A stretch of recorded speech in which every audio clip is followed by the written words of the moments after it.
The desert stretches endlessly, barren, silent, and charged with mystery. Hidden somewhere in Nevada's wilderness, beyond forgotten dirt roads and behind rows of barbed wire, begins the strange and unsettling account of Bob Lazar. Robert Scott. Lazar wasn't always a well-known figure in UFO discussions. For much of his early years, he preferred to stay in the background.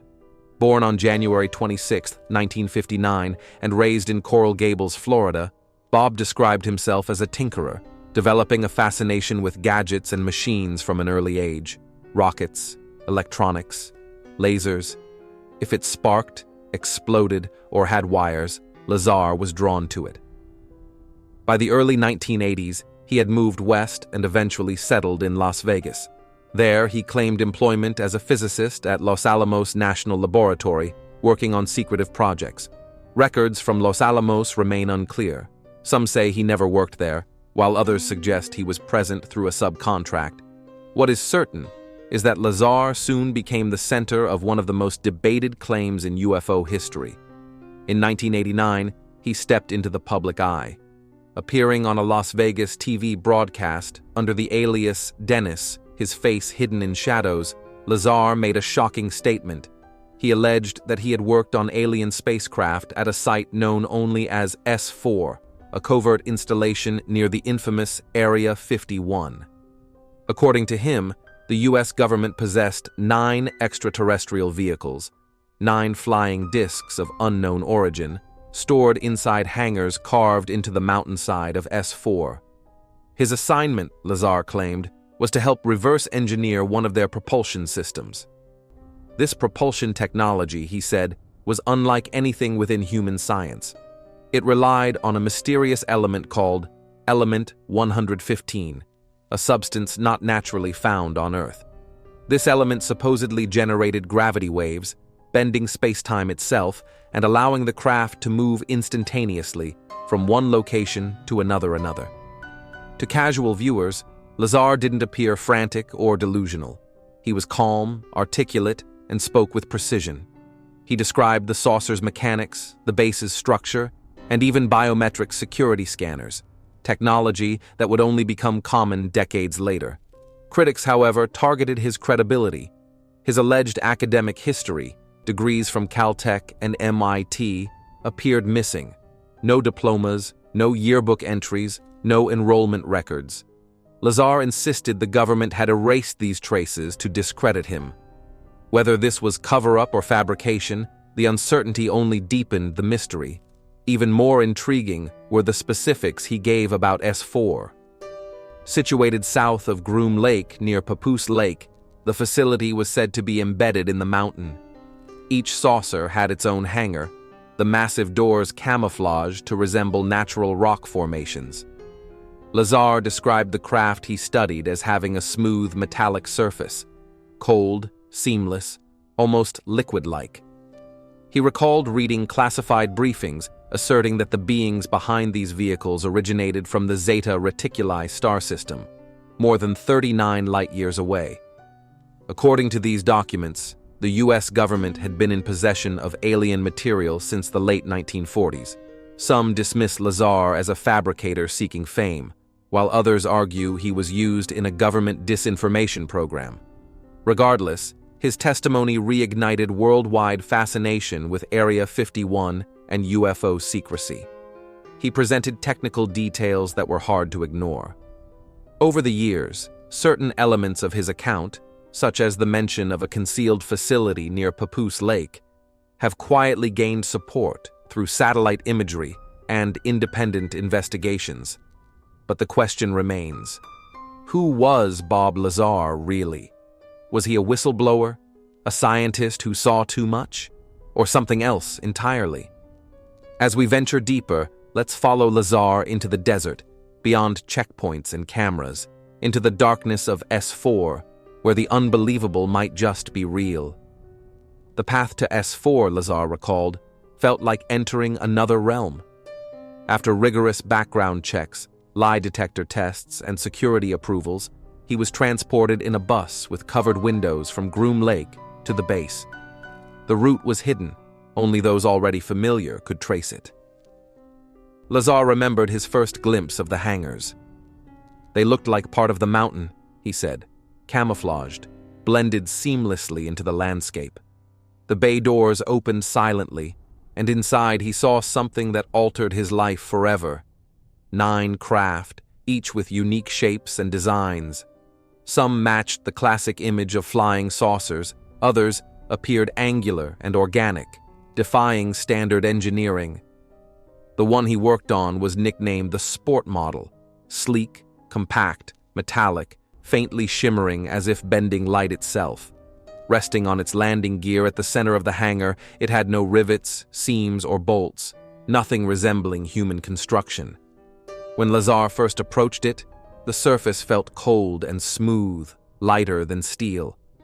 His role wasn't to redesign it, but to observe and attempt to decode its propulsion system. Yet the implications were obvious. Inside, everything felt oddly scaled, the ceilings low, the chairs small, as if intended for beings 3 to 4 feet tall. The interior was minimalistic, curved walls, no panels or wiring, only a central column stretching floor to ceiling. That column, he was told, was the reactor. At its core was the gravity amplifier. Lazar explained that 3 amplifiers were arranged in a triangular formation beneath the craft. These generated gravitational waves that could be aimed and manipulated. It wasn't propulsion in the usual sense. It was distortion. By warping space-time, the craft moved not by thrust, but by falling into bent space ahead of it, compressing what lay in front while stretching what was behind.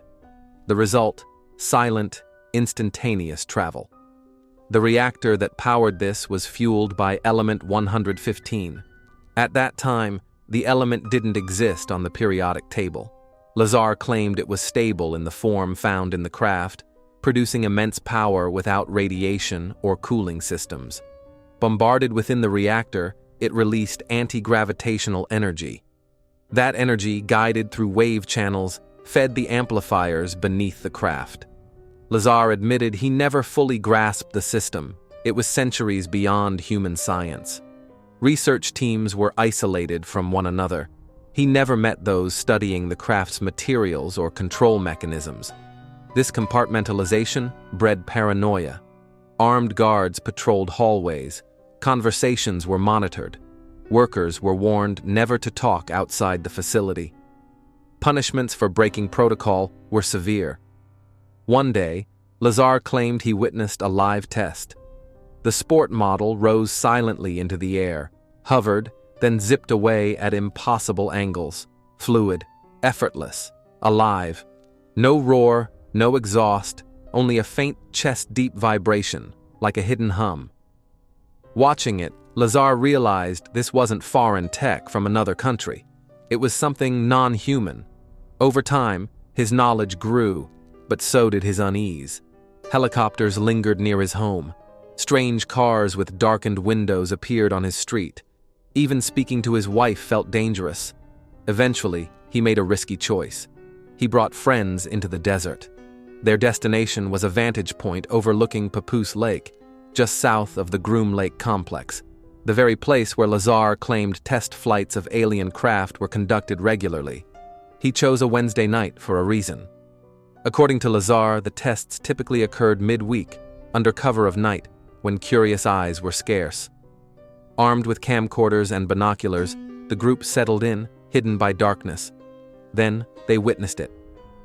A radiant orb, silent and glowing, rose into the sky above the mountains. It hovered still for a moment, then darted in impossible patterns, up, sideways, then down again. Its movements were nothing like any conventional aircraft. Smooth, fluid, and seemingly immune to inertia, exactly as Lazar had described. Stunned, they filmed what they could, though the shaky footage captured little more than points of light against the night sky. For them, however, it was confirmation. Lazar had been telling the truth. They had seen something the world was not meant to witness, but the outings didn't go unnoticed.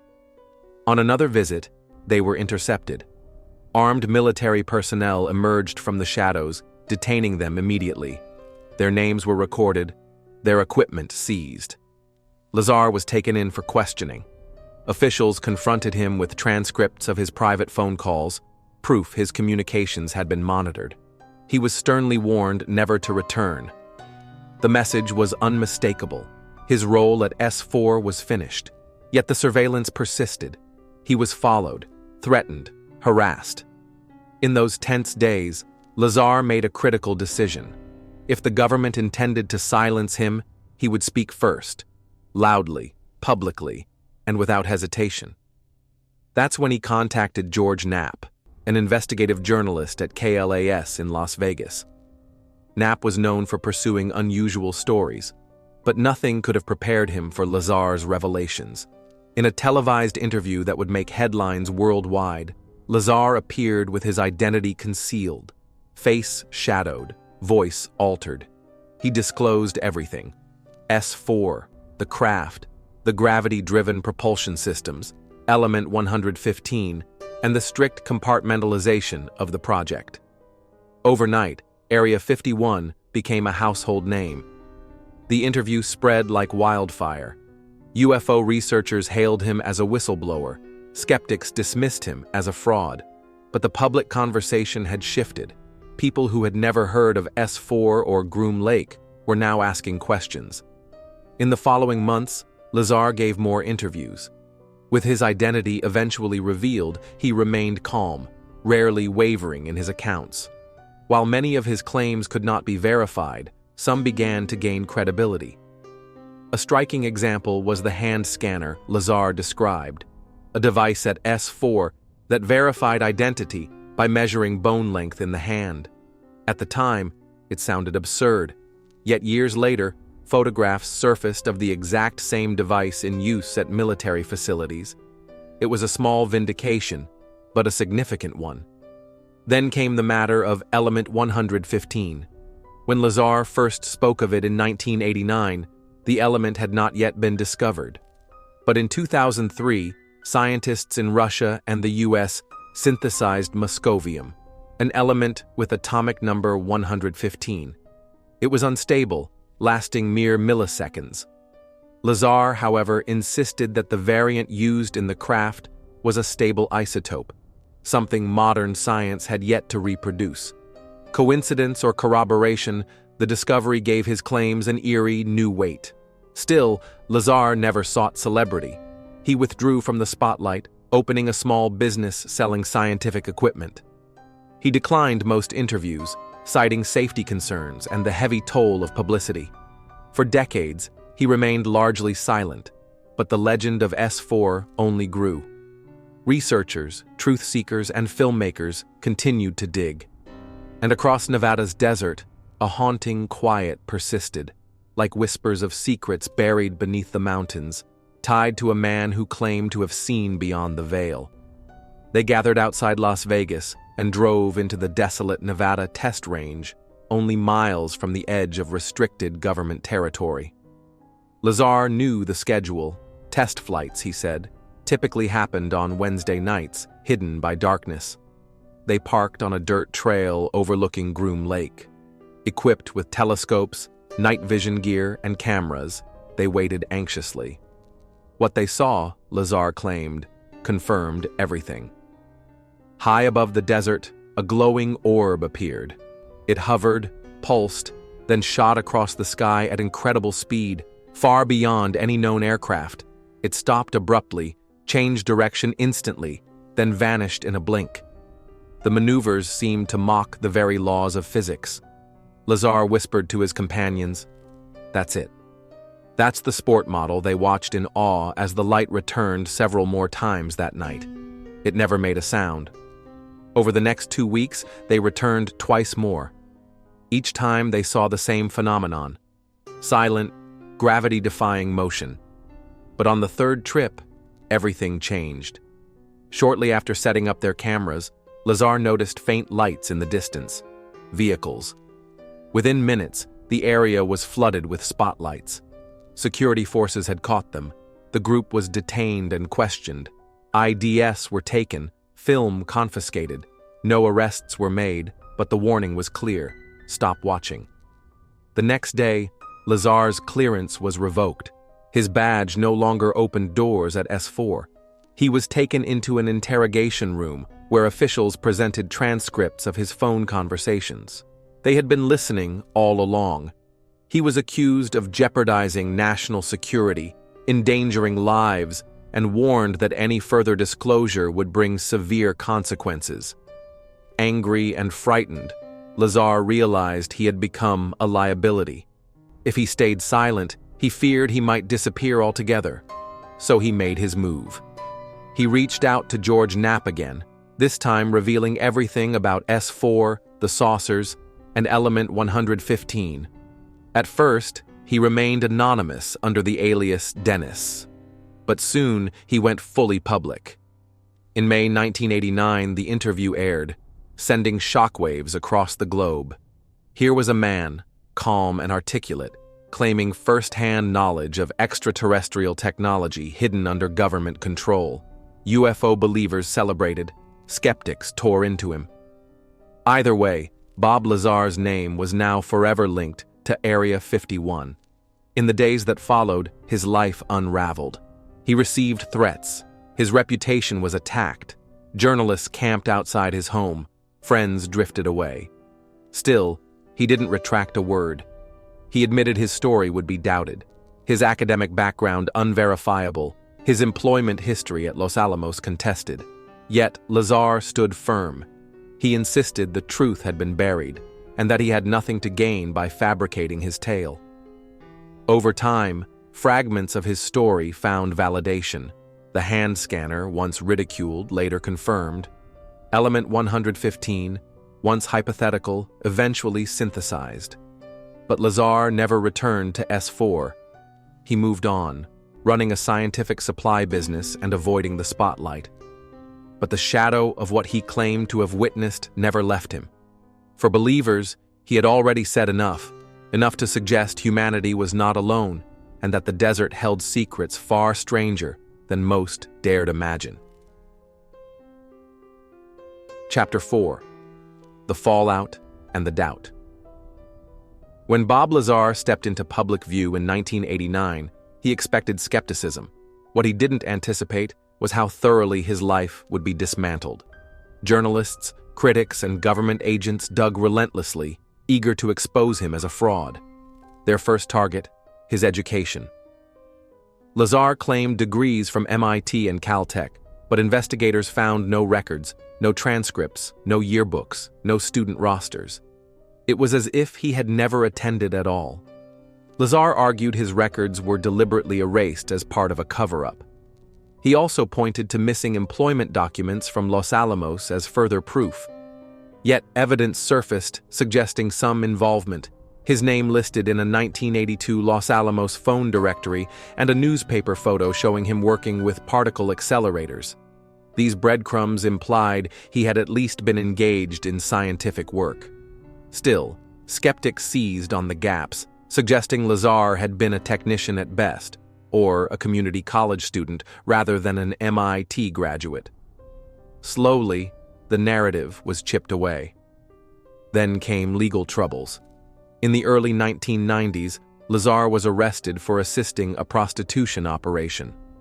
The charge was unrelated to UFOs, but it tainted his credibility.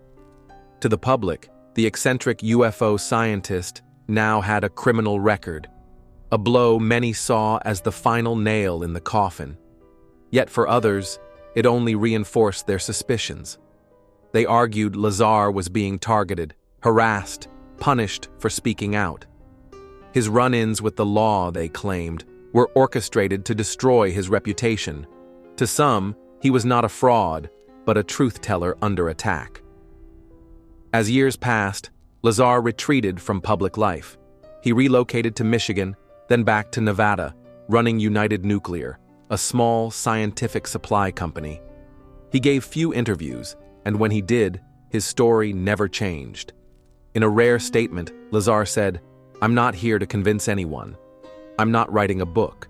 I'm not going on tour. I can only share what I witnessed, what I worked on, and what I know."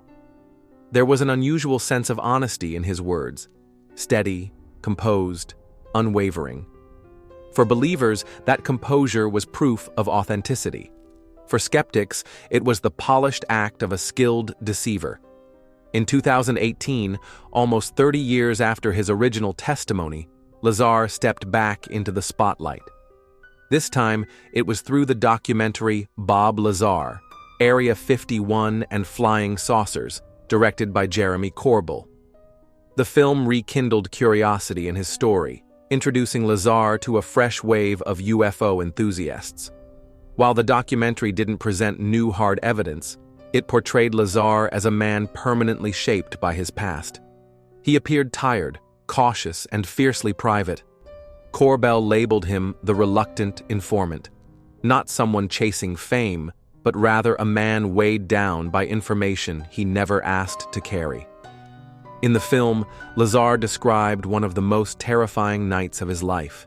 He awoke to footsteps outside. Through his window, he spotted a dark vehicle idling on the street. Moments later, his home went dark as the power shut off. Whether it was paranoia or something more sinister, he never discovered the truth. His wife Joy recounted the constant tension, the tapped phones, strange static. On the line, the eerie sensation of always being watched. To them, life had turned into a subtle kind of warfare, not with weapons, but with intimidation and fear. Yet Lazar insisted he held no regrets. In his own words, "If I could go back, I probably wouldn't change anything. I never asked for this, but I won't deny what I saw." That statement would echo across forums and documentaries for years. By this point, his account had become legend, a cornerstone of UFO lore. To many, Lazar was the man who cracked open the door to the classified world of extraterrestrial research. To others, he remained a skilled fabricator with just enough technical jargon to sound convincing. But perhaps the bigger question wasn't if Lazar was telling the truth, but why his narrative continued to resonate so deeply. Maybe because his story touched something primal in human nature, the drive to know what lies beyond, a longing to believe we are not alone, and a suspicion that the answers are being hidden from us. And in the stillness of the Nevada desert, under an ocean of stars, that hope and that fear begin to blur together. As Lazar's testimony carved itself into public consciousness, focus shifted toward the science. Could any of it be even remotely real? Could technology like this exist within the boundaries of physics? Central to his account was the alien reactor, a device no bigger than a basketball, capable of generating its own gravitational field. It supposedly ran without fuel, producing no waste, no heat, no sound. At the core of this claim was element 115. Back in 1989, it hadn't been synthesized. It was only theoretical, thought to exist in the island of stability on the periodic table.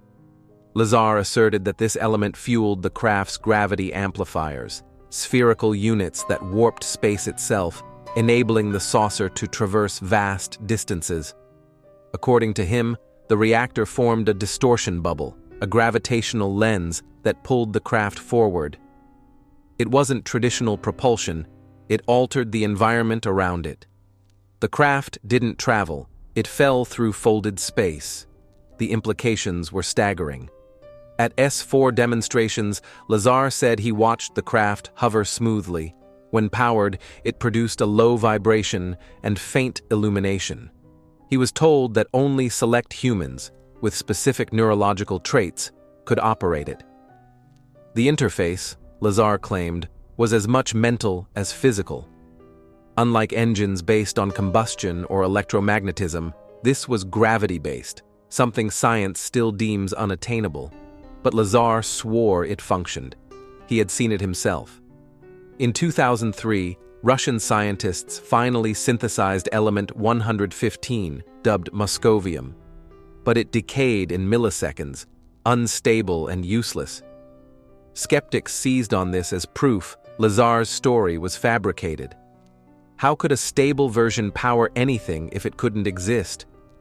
Lazar countered that what he had worked with was a unique isotope, not native to Earth, possibly manufactured elsewhere in the cosmos. Regardless, Lazar admitted he never fully understood the mechanisms. His role was reverse engineering, trying to piece together technology far beyond human comprehension. As he put it, it was like handing a motorcycle to someone from the 1800s. The gravity amplifier, he explained, bent light itself, cloaking the craft. In one test, the saucer lifted, tilted, and shot forward instantly, without inertia, without resistance. Its systems detached it from Earth's gravity field entirely. Stranger still, the craft flew belly first, not nose first. The amplifiers were fixed on its underside, and by angling them forward, the ship essentially fell in that direction. It contradicted all known aerodynamics. For physicists, it posed a paradox. If true, such a machine would rewrite propulsion, making fossil fuels and rockets obsolete.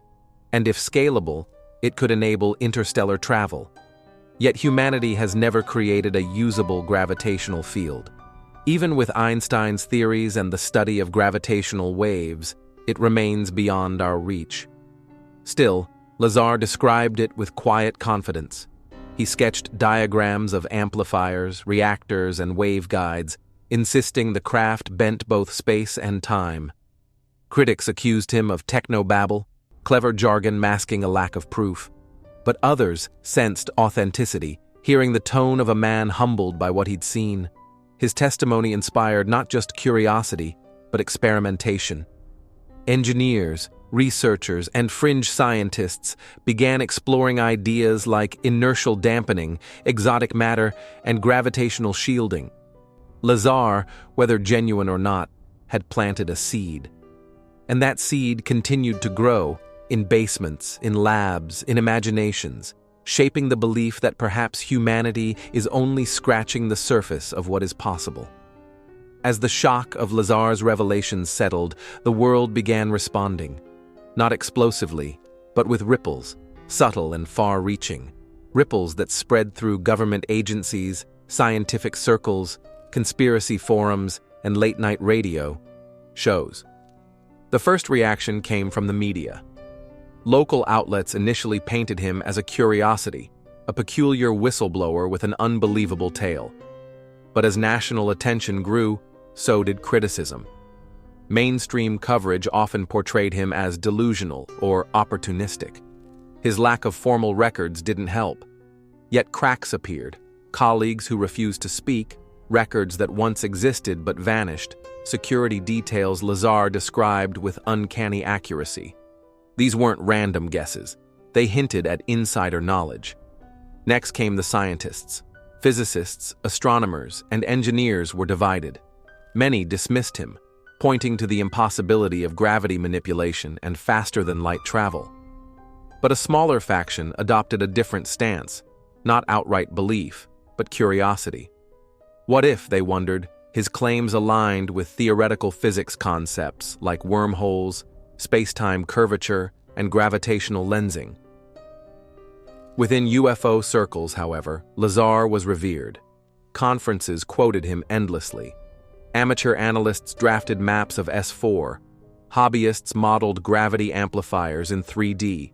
His account became a kind of master key used to connect every other UFO narrative. Roswell itself was reinterpreted. Perhaps the wreckage belonged to one of the 9 saucers at S4. By the late 1980s, Bob Lazar had left an indelible mark.